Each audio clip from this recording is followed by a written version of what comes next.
বিশ্বকাপের শেষ ১৬তে নরওয়ের কাছে ২-১ গোলে হেরে ব্রাজিলের বিদায়কে আর্জেন্টিনার জন্য সতর্কবার্তা হিসেবে দেখছেন কোচ লিওনেল স্কালোনি।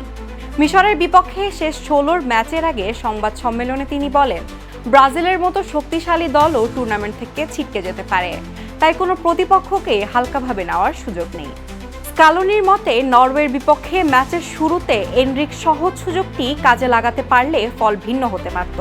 তবে শেষ পর্যন্ত নরওয়ে নিজেদের যোগ্যতা প্রমাণ করে জয় পেয়েছে বলে মন্তব্য করেন তিনি।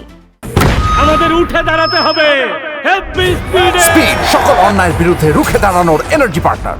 আর্জেন্টাইন কোচ জানান, মিশরের বিপক্ষে একাদশে কিছু পরিবর্তন আসতে পারে। যারা এখন পর্যন্ত কম সময় মাঠে ছিলেন তাদের সুযোগ দেওয়ার কথা ভাবছেন তিনি। এতে দলের কিছু খেলোয়াড় সতেজ অবস্থায় মাঠে নামার সুযোগ পাবেন। তবে একাদশে পরিবর্তন হলেও আর্জেন্টিনার খেলার ধরনে কোনো পরিবর্তন আসবে না বলে স্পষ্ট করেছেন স্কালোনি।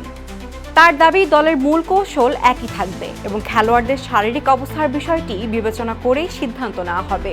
কোয়ার্টার ফাইনালের লক্ষ্য নিয়ে মাঠে নামবে বর্তমান চ্যাম্পিয়নরা।